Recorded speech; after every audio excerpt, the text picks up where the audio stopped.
ketchup! Blake hands you a bottle of ketchup and steps back in line with his bros, and 3 stand, arms crossed, waiting to see what you plan to do. Meanwhile, digging around in your bag with your other hand, you find Nug and snap your fingers in front of him. Under your breath, you whisper downward, "Let's slow this down." Not typically the most obedient familiar, Nugget decides to help you out this time. You only get so many of these favors before you have to let me out of here, you know. You should be casting your own spells. Into your greedy little hand, Nugget shoves 3 ingredients from your alchemy kit. Hourglass sand, the filament of a nightshade, and finally a single drop of slug oil. You grind the ingredients together as you remove your fist from your bag. Opening your eyes, you finally lift your head and straightly at Norm. Hit me. Norm's what? Nothing. I read weird sometimes because I read one word before I can read the other words, and then I have to cover it up. You're doing great. Thanks. I love it. It's great. Great Appreciate reading. it, man. Thanks. Norm's looks shift from silly to skeptical, but that doesn't stop him from winding up and tossing a tot your way. You bring your fistful of ingredients up to your face, inhaling the mixture. When you do, everything around you stops.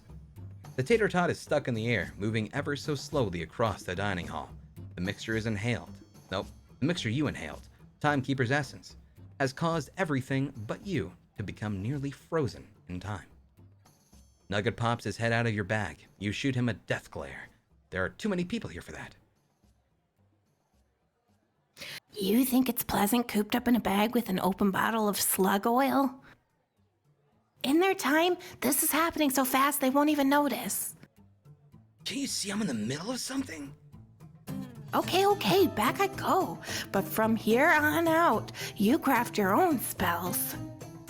You squirt a dab of ketchup on your fingertip as you dab and hold it in front of your mouth. The same position a librarian may take before shushing a noisy reader. The super slow motion allows you to carefully adjust your stance, lining up everything perfectly according to your plan.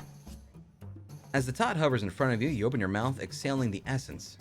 Time returns to normal. The flying tot resumes its trajectory, sweeping the ketchup off the tip of your finger and straight into your mouth along with it.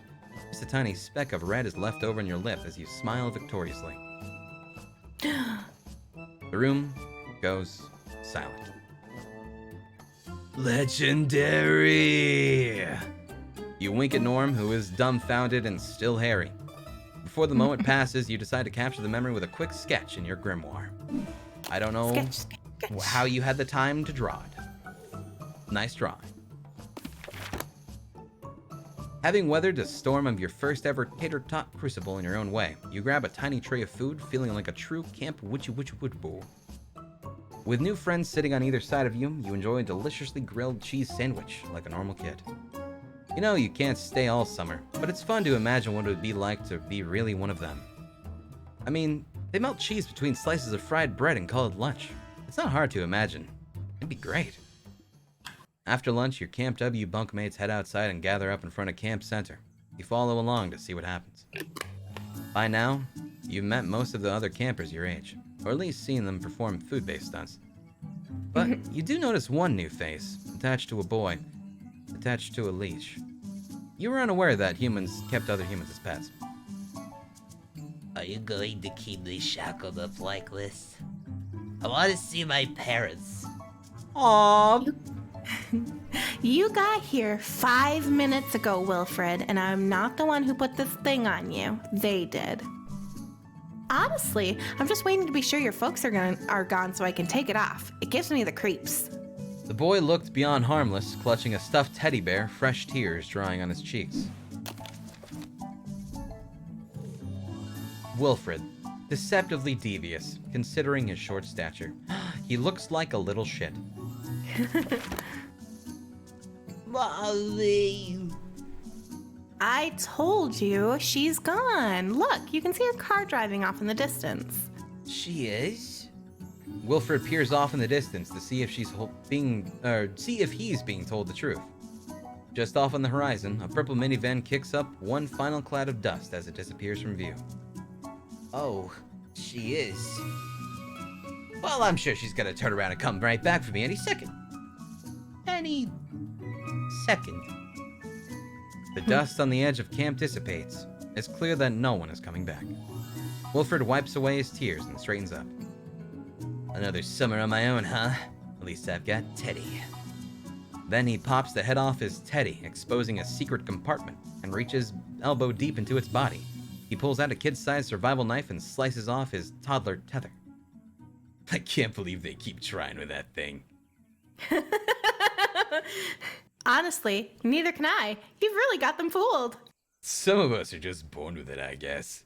I like how voices deep. Yeah. With Wait, everyone... how deep his voice got. I just mixed those two words up. Dude, welcome to my life. With Yeah, everyone finally... You're rubbing off on me. I'm sorry, I'm rubbing off on you! With everyone finally assembled, Piper pipes up. Usually on the first day, they like us to do some kind of icebreaker so that you can all get to know the new campers. I have a list of games where we go around the circle and make up rhymes about things we like, or give our favorite animals and colors, stuff like that. I need to look outside. Okay. It sounds like it's raining ice. Ooh. Ow. Also known as hail? It is raining ice. Oh my god, it snowed so much. It snowed a bunch and it's hailing?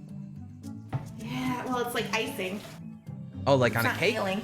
It's like sleeting. You know where when rain is like... Yeah, it's not like yeah, chunks. it's but frozen rain. Ice Okay, rain. okay. At least it's not dangerous. It is. Oh. Thank you, Odano girl, Odango girl, who says, "Hi, love you both, and I wish I didn't have class today, so I could spend all day with you guys. Have fun." Thank you, from 7 minutes ago, so you're probably not even here anymore.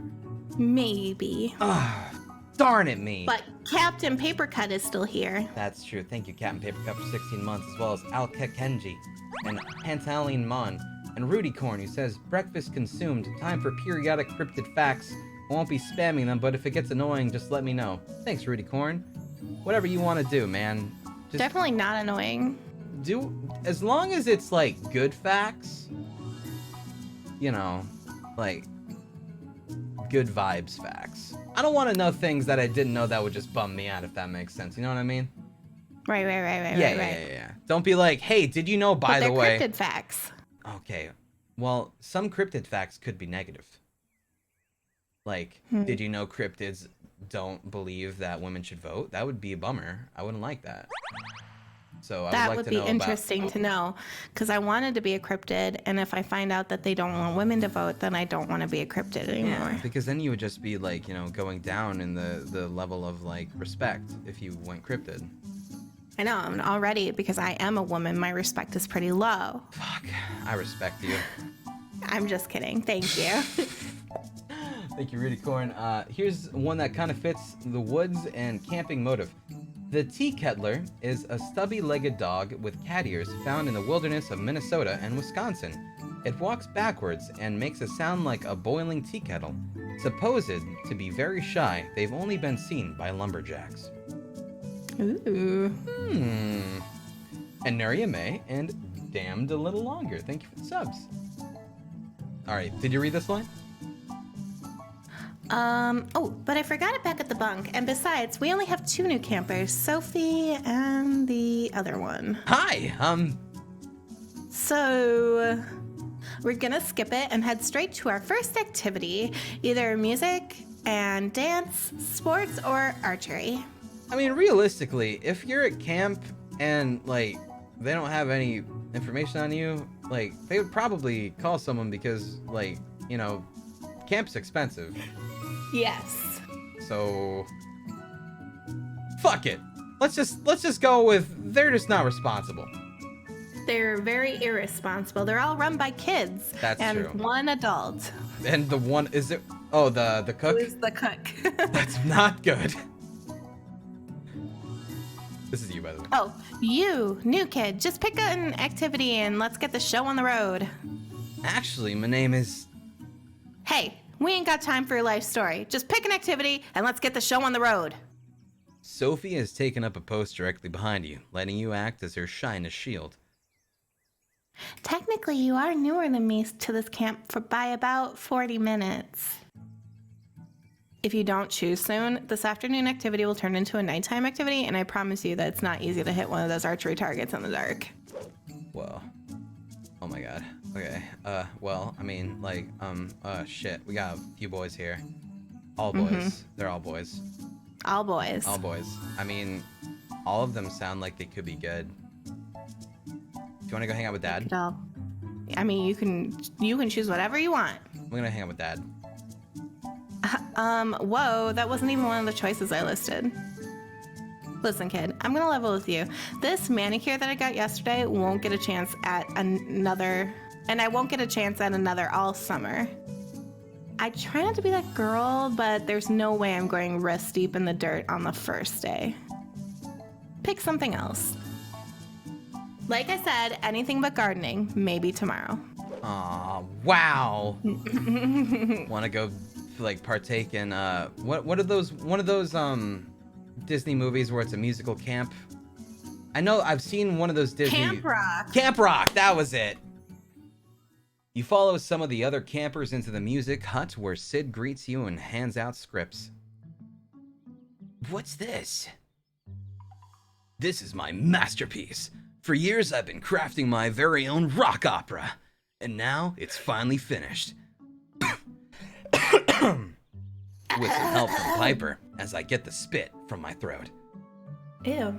Well, your thoughts were all there. I just helped you organize them. Don't be modest, Piper. Here is a bit of a theater geek. Who are you calling a geek? I'm a theater enthusiast. This thing took you years, huh? It's not very long, 5 pages.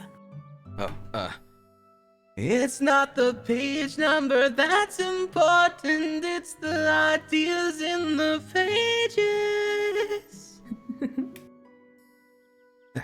It's all about a summer camp in a post-apocalyptic world. The campers are the only survivors left on Earth, and they must decide whether to let the world die with them, or work together to forge a utopia out of the ashes. All that in 5 pages?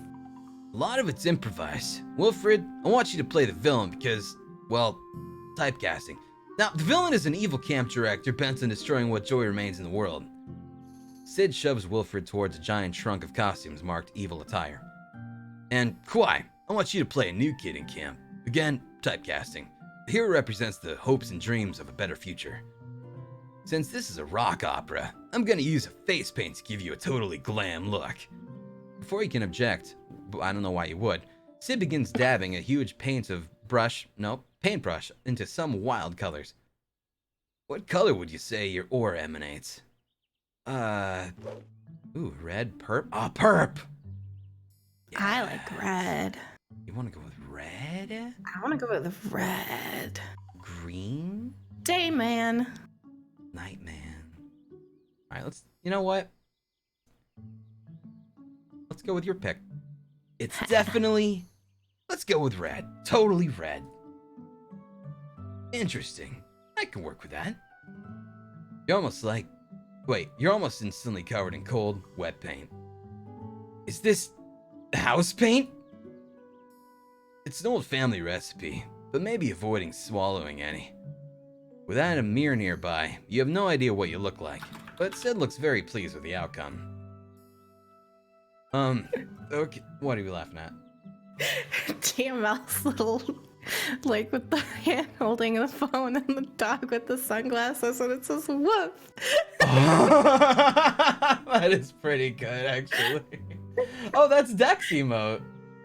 Oh, is it? Nice. I like it. Very good. Okay, what's this rock opera called? That's the thing. It doesn't have a name. Why should art have a name? Why should you name a river or sunset? Nope, that's dumb. It needs a name. All plays have names. I'm gonna side with Ruby here. The play should really have a name. Fine, Philistines. Hey, newbie, since you're the star, how about you name it? What would you call a rock opera play? Shh. Silence! It's up to you. You clamorous campers!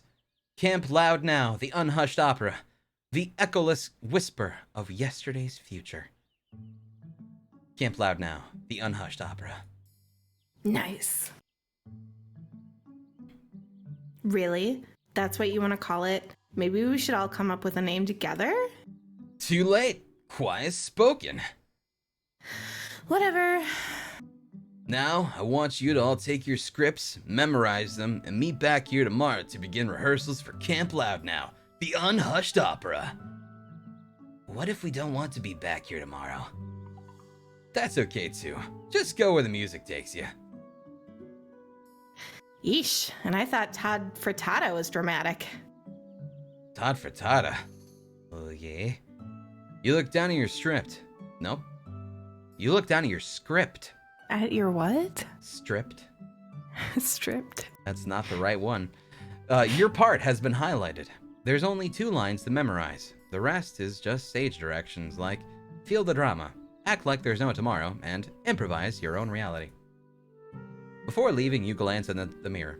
Sid has really outdone himself. Something tells you that Sid won't remember exactly what he designed, so you sketch it in your grimoire you reference later. Nice. Whoa, that's what he painted us as. Is that why you wanted me to pick red because that was the right color? No, it wasn't because it was the right color. It was because I had already seen the bluish purple one. Oh, wow! Fair. The sun begins to set outside the music and dance hut. It's time to head out to the nighttime activity. You join your bunkmates as they head to the edge of the woods to meet up with Todd Frittata, who's actually the boys' head counselor and super chill nature dude. Nugget follows you at a distance, hopping among the branches above. You find Todd sitting in a tree stump. Not on, in a tree stump. Legs crossed in a moment of serene meditation, dappled by a setting sun's rays last. He perks up as soon as the campers arrive. All right, kids. I gathered you here today for a very important and, extremely dramatic reason. Can I just say he immediately reminded me of the dude from Hotel Transylvania? Which one? The human that marries the girl. That sings. Yeah. Totally him. Yeah, I could see that. Todd, boys' head counselor, seems pretty harmless. Spoilers, come spoilers. on. Wow! Listen! If you didn't expect them to get married, then why don't you think when you view film? When you view film, prepare to journey deep into the unknown, to face off against nature, to peek behind the velvet green curtain of the majestic forest and see inside yourselves. It's just a nature walk, Todd. We do it on the first night of camp every year. It's on the schedule. Todd thinks everything's a journey deep into the unknown. Sid pantomimes drinking from a very, very small straw and winks so big that astronauts can probably see his subtle move from the International Space Station. It's just a nature walk, or is it something more? It's definitely just a nature walk. Seriously, Cry, are you okay? I'm fine. Am I being weird? No, I didn't think I was being weird. it's okay. Thanks. You're fine. Thanks. You're doing great. Thanks. In fact, last year you walked us through Poison Oak, and when we got back, we had to use the camp's entire oatmeal supply and take a huge bath in it together. I'm sorry, I didn't mean to do that. Sometimes I still wake up in the middle of the night itching. I can almost smell the maple syrup right now. Nobody told you to use the flavor version, Wilfred. Aw, thanks, backends. It's getting dark out. Maybe we should start our, stroll into the unknown? Before we're getting eaten by wolves, that is. Dude, Civ looks like such a cutie with that shot. Look at him holding his head. He's just like looking at the sky, be like, oh, fucking stars and shit, man, looks so nice. You don't need to be scared of wolves, man. Wolves are just Mother Nature's dogs. They're so nice and chill. Our wilderness guide, that was Ruby. Our wilderness guide, ladies and gentlemen. The cracking I of just like doing his voice so much. No, I totally get that. Sometimes I want to carry over voices to other characters all the time. The cracking of branches and ruffling of leaves off in the distance startles the troop. And we're off. Todd leads the campers marching into the woods. It's serene, but definitely a little spooky too. Once they're out of sight of the camp, Todd begins to speak. He starts off quietly, as if sharing the details of a secret conspiracy. As is the tradition. As is the tradition of Camp Whoopie Witchy, it is time for our new campers to learn the legend. Of the Bear Claw bracelet! Oh, I was talking about Bob Marley. Oh. But yeah, we can talk about the Bear Claw bracelet. You got it. He's It all such a began star. with the pioneering camper who first held it as his totem, Edward McGrubkin.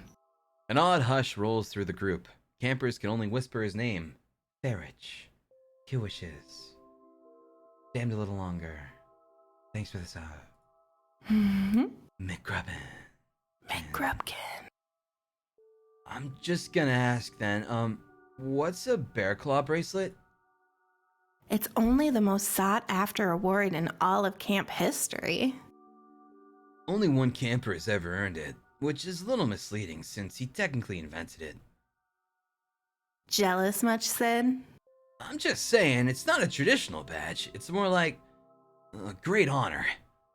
A great honor that, regardless of her super strength, zeal for being better than others, even Ruby can't seem to earn. Ruby goes red with rage and whips out a badge-covered sash, holding it at an inch from Sid's face because she is so petty. You want to talk badges, Sid? Huh? How about these badges? It's clear that Ruby has earned just about every badge there is to earn, a fact that she manages to point out almost hourly because she has nothing else going on in her life. I earned these badges. You sure did, Roopster. The bear claw bracelet, however, has still eluded her tiny grasp for so many summers. Whoa, chill out, you two. Unless you want me to revoke your good vibes badges. Dude, do I get that badge? Yeah. Nice. Hey. Oh, that's me. Oh, you mean this Grateful Dead patch I asked you to not iron onto my sash? The very same. Now, back to the story at hand. It's just a Grateful Dead badge. Ooh, I kind of want to hear about Edward McGrubkin. Who is this Edward McGrubkin character? Edward was a camper, just like you once. Well, like you, but taller, way back when Camp Whoopie Witchy was first opened. Edward McGrubkin is a legend. He's the single greatest camper to have ever attended this camp, by a mile.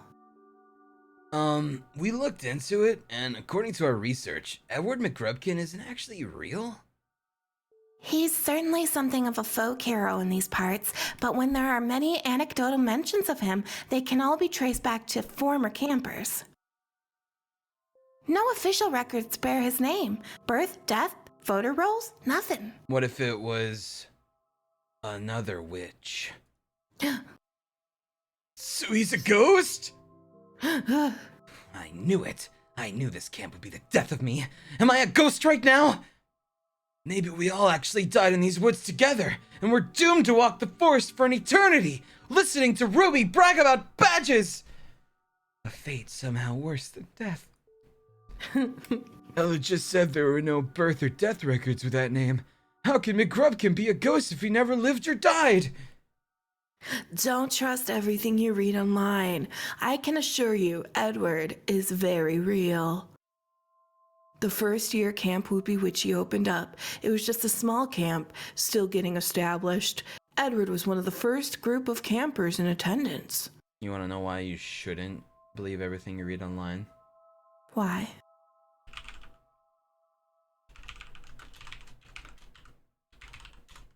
Because that's do a you do? fucking fraud. Wow. Yep. That's what you went with. Don't believe it. Butts don't smell is what you went with. I think they really do. That's why it's a lie. Jeez. What about clean butts? You know what? Have you genuinely sat there and whiffed a clean butt? No, Same. So I don't know about clean butts, Angel. Do you? not yet.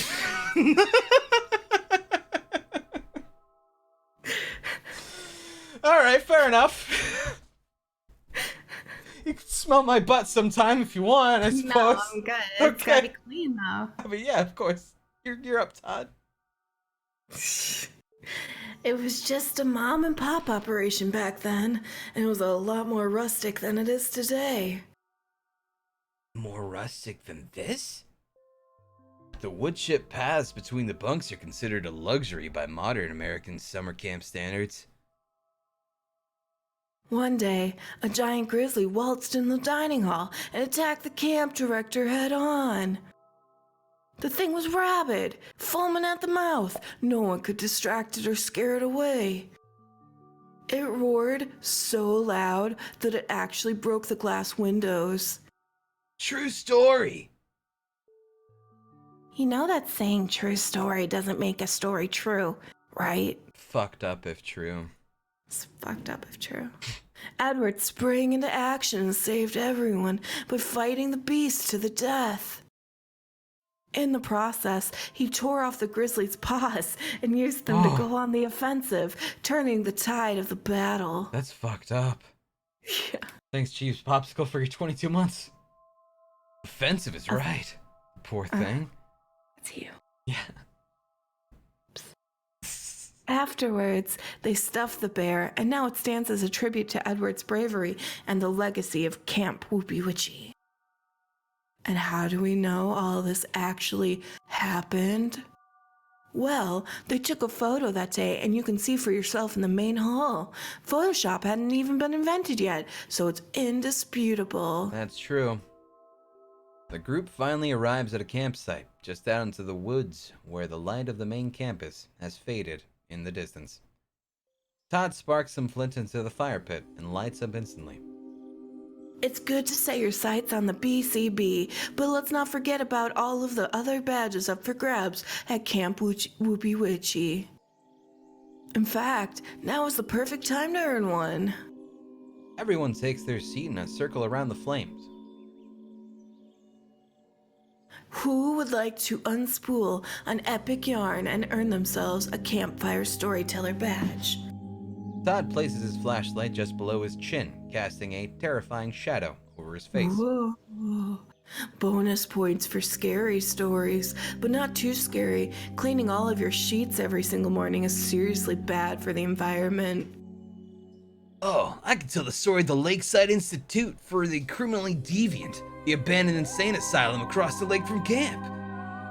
I know the story of a Shadow Man. He's a cursed old warlock who wanders the wood chip path across camp every night during the witching hour. Or have you heard about